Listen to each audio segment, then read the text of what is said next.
Well, I realized I wanted to be a filmmaker when I was in prison.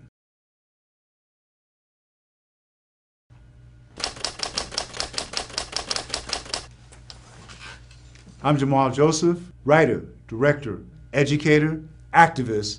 You're watching The Root. I joined the Black Panther Party when I was 15 years old. I became one of the youngest national spokespersons for the Black Panther Party, but then went to prison and spent a total of 9.5 years. I started writing poetry, doing plays. I enrolled in all the college courses that I could. They found out that I had done some theater and said, you need to do something for Black History Month. So I said, okay. And I went to the prison library and there was nothing there. I was like, no, let me try to write something. And I'm rehearsing with a couple of the brothers, and some of the leaders of the Latino gang showed up. And they're sitting there with their arms folded like they really got beef with someone. They had had a couple of murders since they were in prison, right? Life on top of life. He stands up and he comes over to me. He was like, yo, I said, let me talk to you a minute. I was like, damn, it's me. I just got here. What happened? I said, he's not feeling his character. True story. So I said, why don't you get in? And he got in. I rewrote the play to add Latino characters.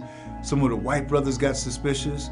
They came seeing if we were kind of forming a conspiracy against them. We added them in. Men who grew up hating each other, not trusting each other, are creating together. There are some funny dudes in prison, and they're good hecklers. It didn't matter who came in. They were like, oh, Leon, oh, you an actor now, huh? Why don't you act like you're gonna pay me them cigarettes you owe me? You're really a tough audience, you know? Literally, you can get killed for a bad review. And about 5 minutes into the play, something amazing happened.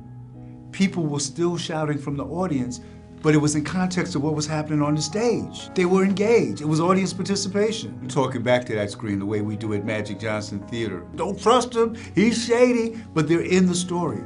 We got a standing ovation from our peers, from men who were doing 10, 25 years life in prison. People started saying, you could do a movie, you're a good director. And I said, yeah, I want to do that. I think I can do this. When I was released from prison, I pursued film studies at a couple of different programs, worked in theater, and started studying and apprenticing on film. The shorts and a feature script that I had written about the Black Power movement got me into Sundance, the directing lab. I went on to write a few screenplays, and then I directed for PBS and for Stars. And then from there, a few feature documentaries.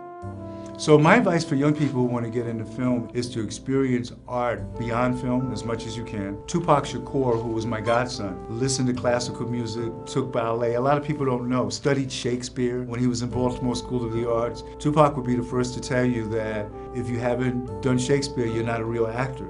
So he was so knowledgeable that when he was creating, he was able to pull from all those different areas. So find your voice.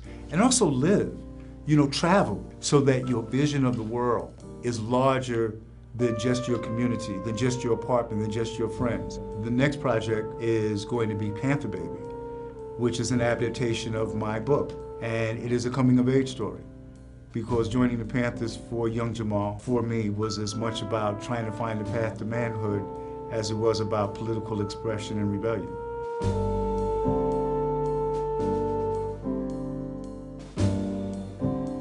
What's up? I'm PJ with The Root.